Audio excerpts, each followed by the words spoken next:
Have you ever been in a loud table dinner or a party where the sound of people auditioning for their own lives? Everyone is talking. They're tossing words around like confetti, mostly just to prove they exist.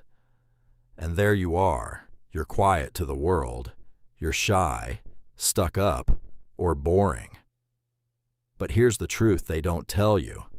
While they are busy broadcasting, you are busy recording. The pain point isn't that you have nothing to say. It's the exhausting weight of being perceived as empty when you're actually overflowing.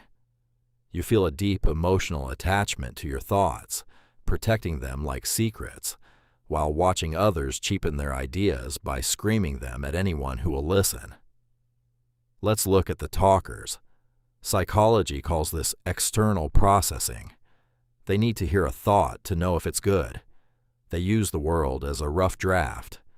But you are a deep processor. You don't speak until the idea is polished. You have a high barrier to entry for your words.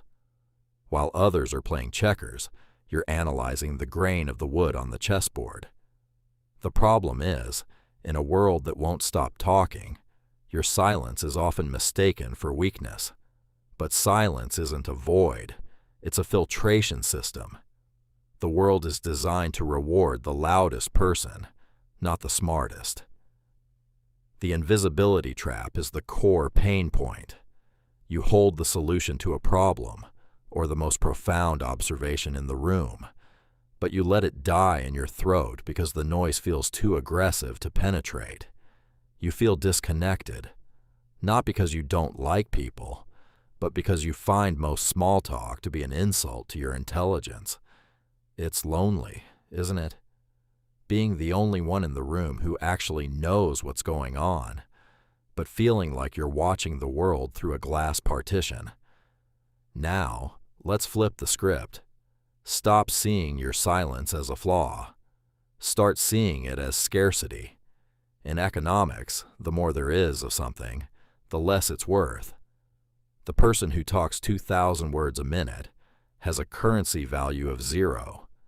Every time they open their mouth, their stock drops. But when you speak, the room shifts. Because you've built a reputation for only speaking when it's essential, your words carry the weight of a sledgehammer. You don't speak to add to the noise. You speak to end the conversation. That is silent authority. You don't need a personality transplant. You just need to weaponize your natural state. When someone finishes talking, don't jump in. Wait 3 full seconds. Most people are so uncomfortable with silence, they will keep talking and reveal their hand, their insecurities, or their true intentions. Your silence is a vacuum that forces others to be honest. The loudest person in the room is usually the most insecure. They are terrified of the silence, because in the silence, they have to face themselves. You've lived in the silence your whole life. You're at home there. Stop trying to join the noise. Wait for the moment the noise tires itself out. Then, and only then, deliver the final word. Being quiet isn't a retreat. It's an ambush.